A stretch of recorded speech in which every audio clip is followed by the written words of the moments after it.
Assalamualaikum warahmatullahi wabarakatuh.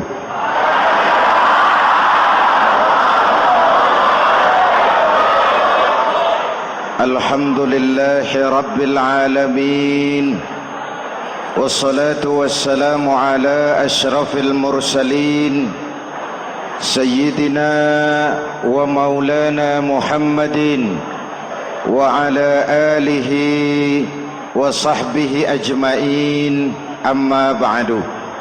Para ulama yang saya muliakan, hadirin hadirat ma'asyiral muslimin yang saya cintai, banyak kita alami perubahan-perubahan yang terjadi, baik perubahan yang menyangkut sosial budaya, lebih-lebih yang menyangkut sosial politik. Yang tidak banyak mengalami perubahan adalah sosial ekonomi.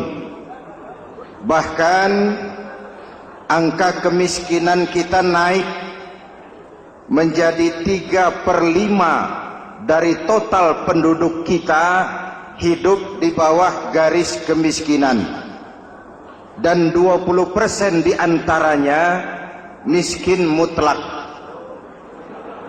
Perubahan-perubahan yang terjadi menyadarkan kita kepada kebenaran Al-Quran ketika Allah menyatakan wa tilkal ayyamu nudawiluha bainan nas.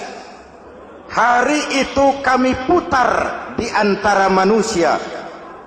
Ada saat datang, ada waktu pergi. Ada hari lahir, ada saat kembali, ada waktu dilantik, ada saat menyerahkan jabatan. Hari kami putar di antara manusia dan hidup cuma sekadar menunggu giliran. Soalnya kemudian di tengah perubahan-perubahan yang terjadi begitu cepat, what must we do now?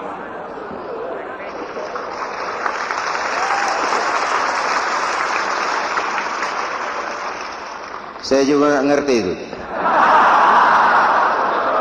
Yang penting kan penampilan. Saudara-saudara kaum muslimin di seluruh tanah air, jadi pemimpin adalah pelayan bagi orang yang dipimpinnya. Okelah, perbaikan ekonomi, pembukaan lapangan kerja baru kita serahkan kepada pemerintah, karena kita percaya mereka orang-orang terpilih belaka yang dipilih dengan kepercayaan akan mampu membawa rakyat keluar dari kesulitan. Amin. Tugas kita sekarang di zaman susah meluruskan akidah. Jangan sampai mbah dukun yang naik ke permukaan. Betul? Islam misinya yang pertama membebaskan manusia dari kemusyrikan.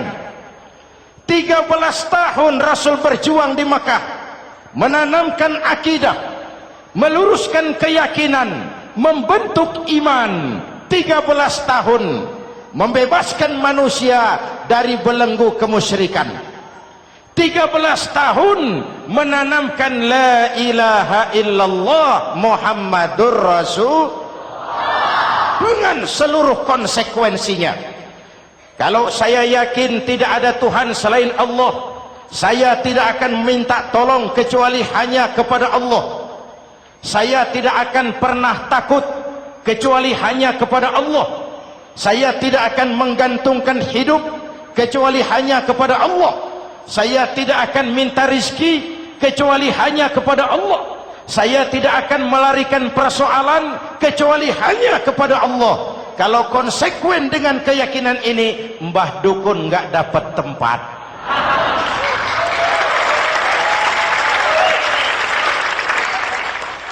Akur? Ayo lihat secara sederhana. Saya sandaran di tiang, tiangnya ambruk, sayanya jatuh. Saya sandaran di tembok, temboknya runtuh, saya juga runtuh. Saya sandaran kepada orang kaya, dia jatuh miskin, saya bangkrut. Saya sandaran kepada jenderal, dia pensiun, saya selesai.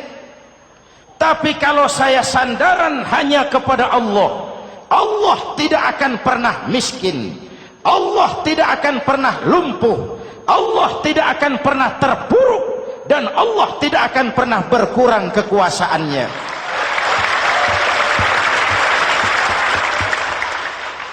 Maka umat Islam, sesulit apapun zaman yang kita hadapi, Allah juga tempat kita bersandar. Jelas? Selama ini kita iman dalam ucapan, tapi sekuler dalam perbuatan. Di masjid ada Allah, di kantor Allah tidak ada, maka korupsi merajalela.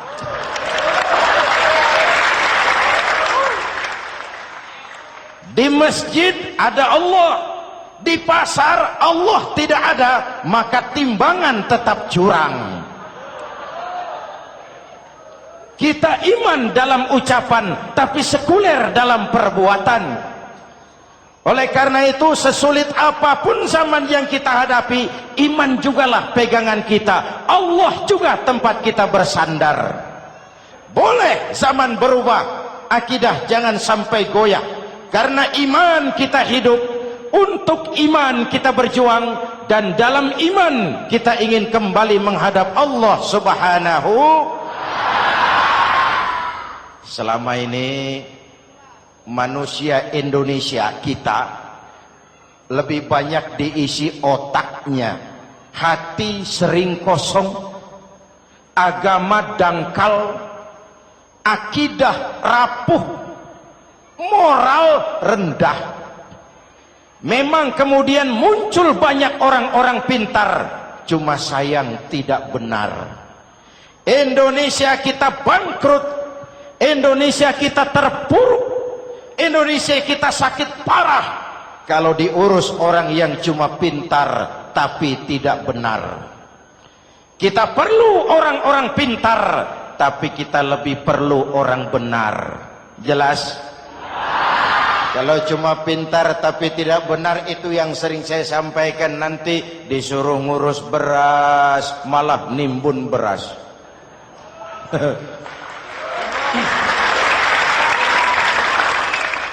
Disuruh ngurus laut malah jadi bajak laut.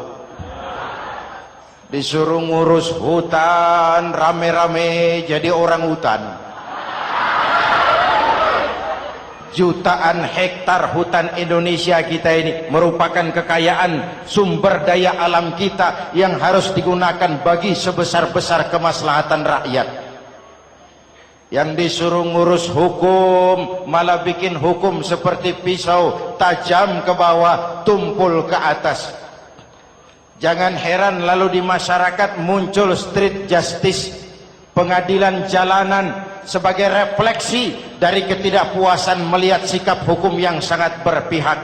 Kalau yang kecil salah, hukum cepat-cepat ditegakkan.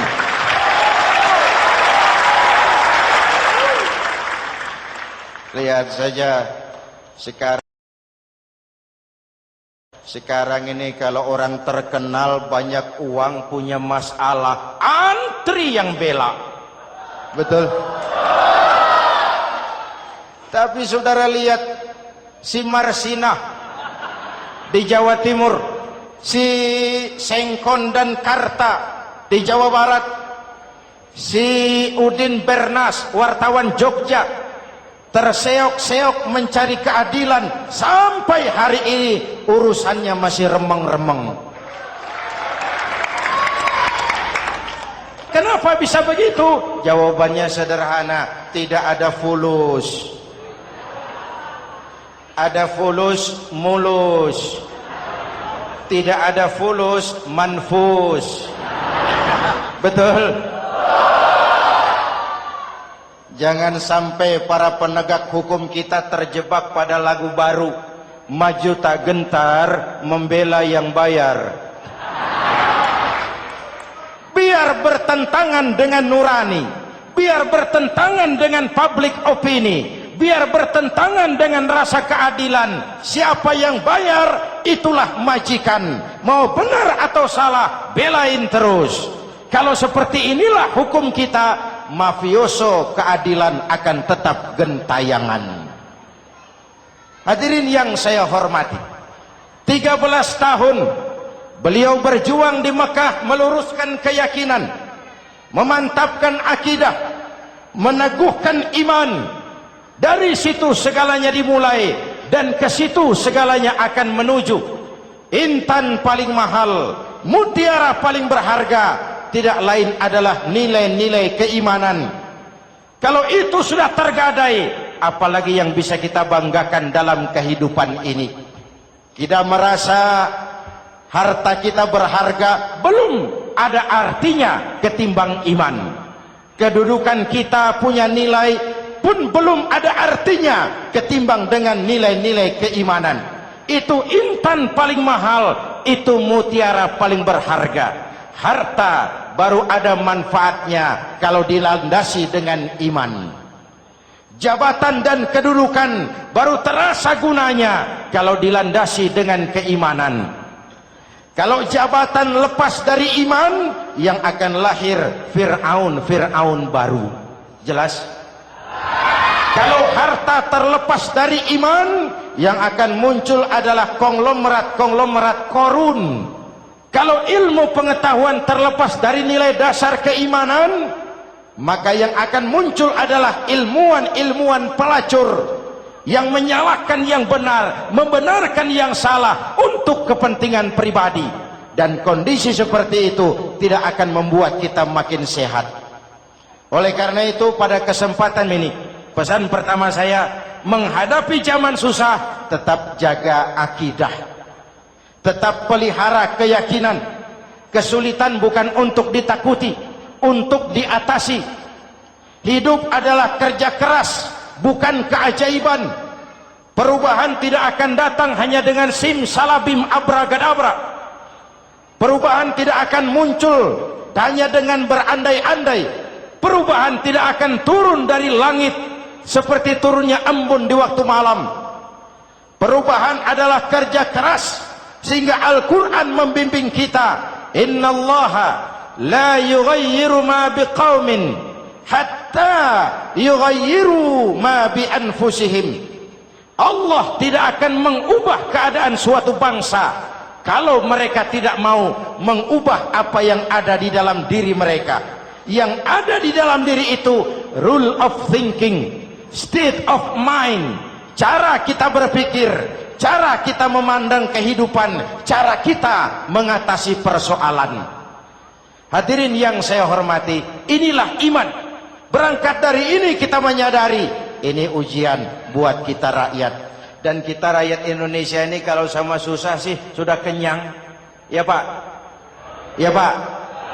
Kita ini sebagai bangsa mengalami apa yang disebut oleh Bung Karno up and down, naik turun, timbul tenggelam, pasang surut. 350 tahun dijajah oleh Belanda, kita susah. Berangkat Belanda masuk Jepang, susah lagi. Pergi Jepang, datang nikah, susah lagi. Lalu kita merdeka, dirongrong oleh berbagai pemberontakan, susah lagi. Makan bulgur, antri minyak. Lalu PKI berontak, susah lagi. Muncul orde baru, lama-lama susah lagi.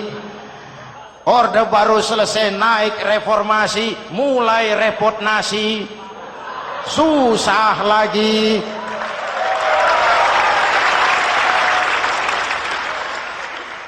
Kalau susah kita ini sudah akrab, sudah intim.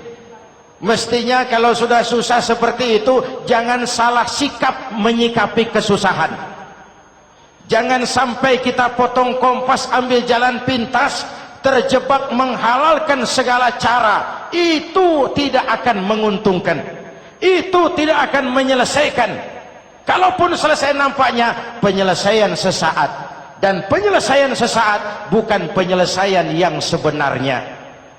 Karena itu tetaplah dalam koridor keimanan. Boleh zaman berubah, akidah jangan sampai goyah. Silahkan masa berganti, tapi keyakinan jangan mati. Sekali la ilaha illallah sampai tetes darah paling penghabisan, tetap la ilaha illallah. Sanggup? 3 orang. Sanggup? 21. Sanggup? Kalau sanggup kita harus konsekuen. Saudara-saudara di seluruh tanah air, misi yang kedua dari Islam setelah membebaskan manusia dari kemusyrikan, membebaskan manusia dari ras diskriminasi, mengikat manusia dengan tali akidah. Sebelum Islam datang, manusia dibedakan oleh warna kulit, manusia dibedakan oleh faktor keturunan, manusia dibedakan oleh faktor harta dan benda.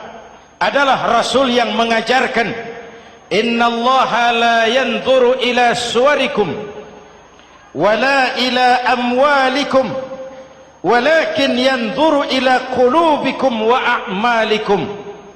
Allah tidak melihat potonganmu, Allah tidak melihat hartamu. Yang Allah lihat itu adalah hatimu dan amal perbuatanmu.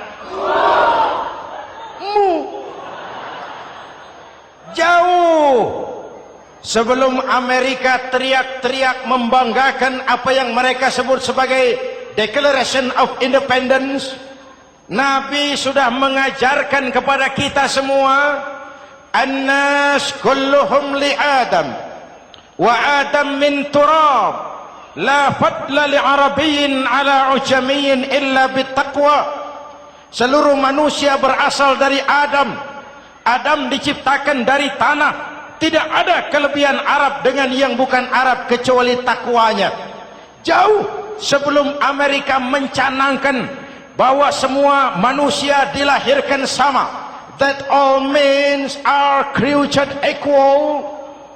Jauh sebelum itu Islam sudah membebaskan manusia dari ras diskriminasi. Apa dalam konteks kekinian menghadapi zaman susah tetap jaga kerukunan? Ya Pak, ya Bu, oi Bu, menghadapi zaman susah tetap jaga kerukunan, baik antar umat seagama, antar umat beragama, maupun antar umat beragama dengan pemerintah. Menjaga kerukunan. Jangan saling sikat sikut di antara kita. Sebab kalau sudah rukun, saya ajak berhitung. 1 ditambah 1 sama dengan, itu matematika namanya. Hasilnya pasti. Tapi angka sosial hasilnya aneh. Saya ubah jadi angka sosial. Ayo kita berhitung lagi. 1 orang takut ditambah 1 orang takut sama dengan 2 orang setengah berani. Kenapa setengah berani? Karena sudah berdua. Tadi kan takut sendiri. Kalau sama-sama takut berkumpul jadi setengah berani. Kalau ditambah 1 orang takut lagi, 1 orang takut ditambah 1 orang takut ditambah 1 orang takut sama dengan 3 orang berani. Kenapa jadi berani? Karena sudah bertiga. Kita yang lemah, kita yang marginal, kita yang dikucilkan, bahkan kita yang dilecehkan, kalau mau rukun kita akan kuat dan tidak bakal dipermainkan orang.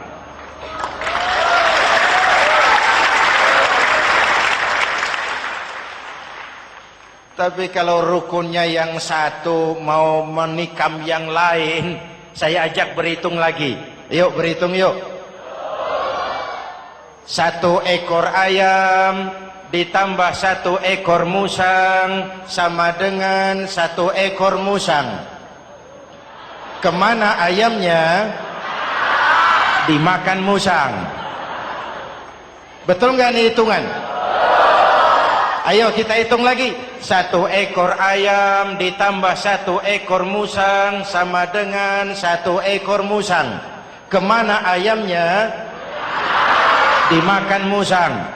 Jadi kalau kita suka kumpul dengan orang yang mau makan kita, selesailah kita.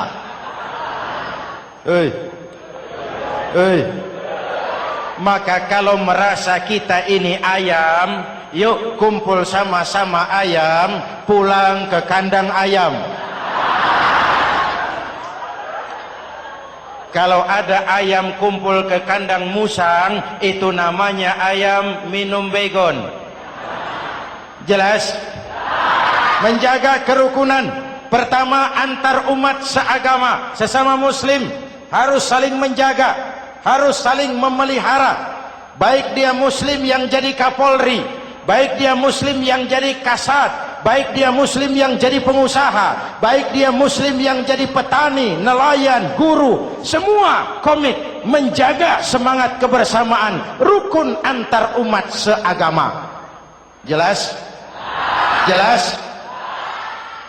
Hadirin yang saya hormati, atas dasar itu saya ingatkan kembali, kita semua ingin persoalan terorisme dilepaskan kaitannya dari agama manapun.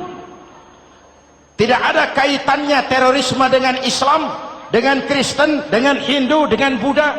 Tidak ada kaitannya terorisme dengan pondok pesantren.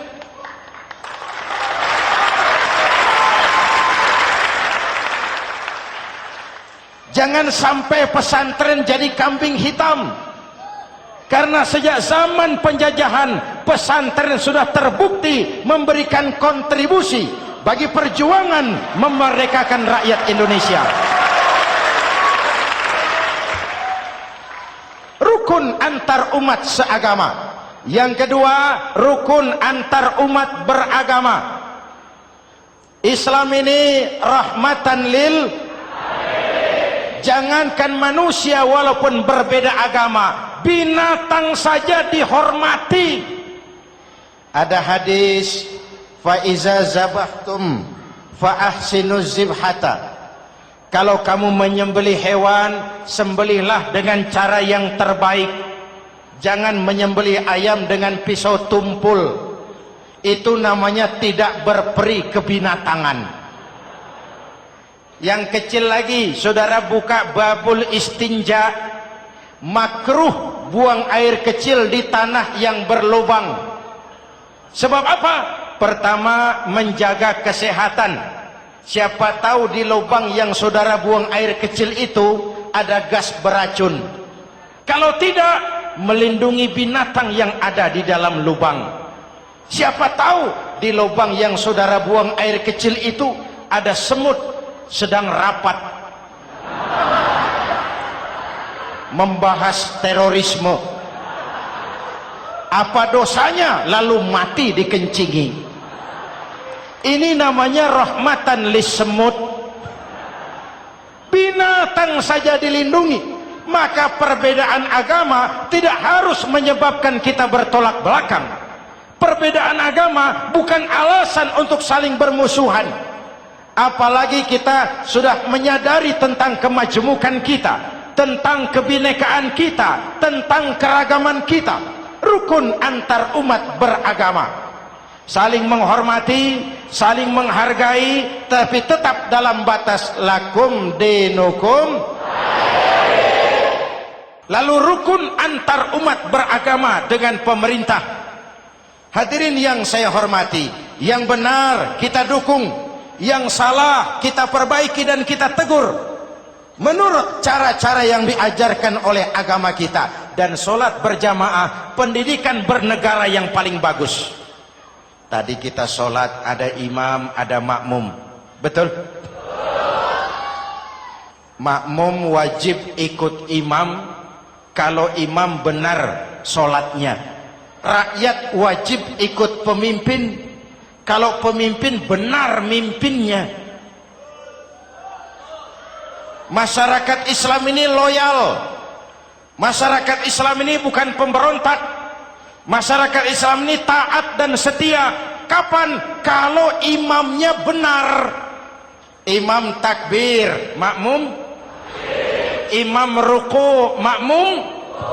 Imam i'tidal, makmum. I'tidal. Imam sujud, makmum. Tapi kalau imam keliru, mestinya imam ruku malah sujud. Salah imam ini. Tegur. Siapa yang wajib negur? Makmum yang saf terdepan. Anggota DPR.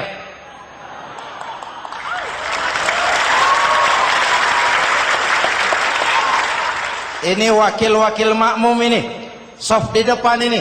Kalau imam keliru, mereka paling tahu. Ngomong. Tegur. Bagaimana negurnya? Ada aturan main. Mestinya ruku, imam sujud. Salah ini imam. Subhanallah. Kan begitu negurnya. Betul? Tidak boleh juga imam keliru, makmum emosi. Main pegang. Woi, makmum salah. Hoi, hoi. Kacau sholat. Betul? Anggota dewan ini, saf di depan. Itu kalau imam keliru. Satu saat imam buang angin. Namanya manusia bisa buang angin toh. Apa makmum lalu berkata, demi kesetiaan saya kepada imam, imam buang angin, saya lebih keras lagi. Itu namanya fanatisme buta, loyalitas yang goblok. Imam buang angin, minggir. Iyyaka na'budu wa iyyaka nasta'in. Sampai situ imam buang angin, minggir imam. Lalu saf yang di depan maju. Tidak usah bikin sholat baru, teruskan pekerjaan imam.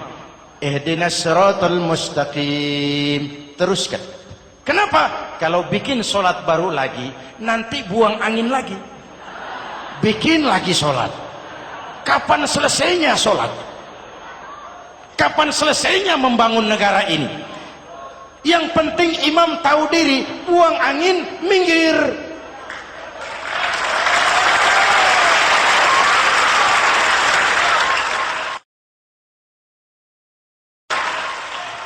Ini kacaunya sholat berjamaah kita sekarang. Kacaunya negeri kita sekarang. Banyak imam sudah buang angin, gengsi. Diam aja merasa nggak punya salah.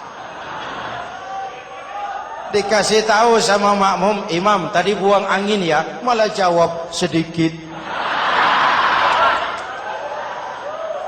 Apa kalau sedikit lalu tidak batal sholat itu? Mekanisme kehidupan sosial yang diatur lewat tuntunan sholat berjamaah, sehingga Nabi berpesan, kun imaman muta'an au ma'muman muti'an fala takun thalisan jazu'a. Kalau jadi pemimpin, jadilah pemimpin yang ditaati. Kalau jadi makmum, jadilah makmum yang mentaati. Jangan jadi golongan ketiga pemecah belah. Di depan tidak jalan, di belakang takut, ditaruh yang di tengah, di depan didorong, yang belakang ditendang. Ini namanya biang kerok. Saudara-saudara, dari uraian singkat ini saya ambil beberapa catatan pokok. Pertama, kalau ada intan paling mahal, kalau ada mutiara paling berharga dalam hidup kita, itu tidak lain adalah karena keyakinan. Hidup jadi indah, hidup jadi berharga, hidup jadi berarti kalau didasari atas sebuah keyakinan. Dan keyakinan itu tidak lain adalah nilai iman kita, akidah kita kepada Allah Subhanahu wa ta'ala. Yang kedua, tetap menjaga kerukunan. Sesulit apapun zaman yang kita hadapi, kita tetap harus menjaga semangat kebersamaan.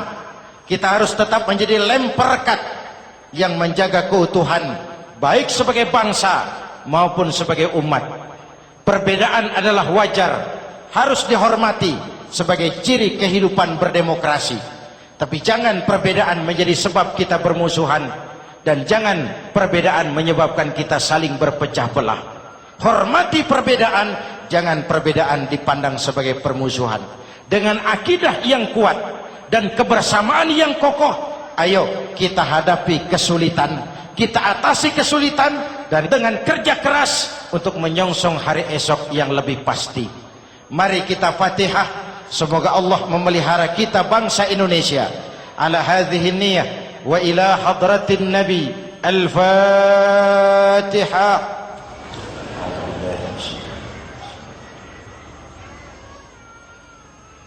Iyyaka na'budu wa iyyaka nasta'in. Ihdinas siratal mustaqim.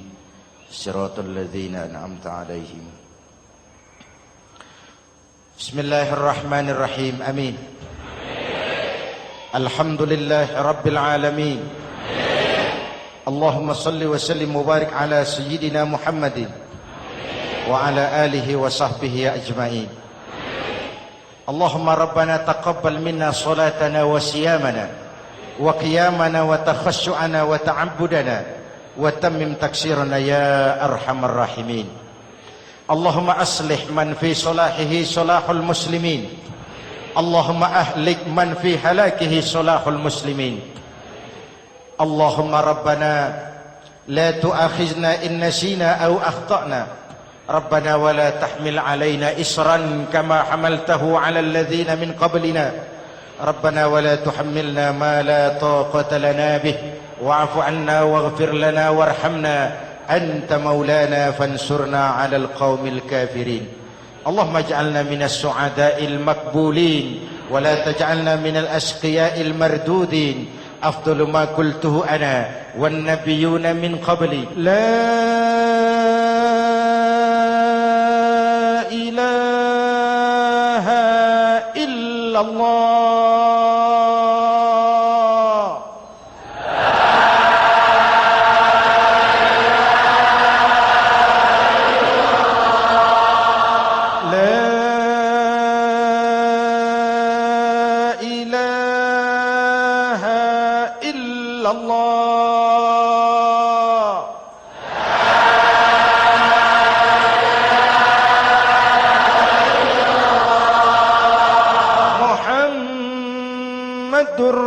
Rasulullah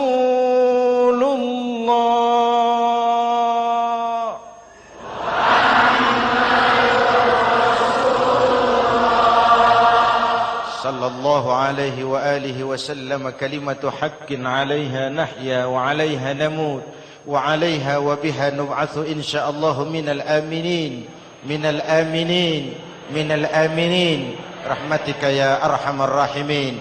Sallallahu ala Sayyidina Muhammad wa ala alihi wa sahbihi ajma'in. Ana rabbika rabbil izzati amma yasifun.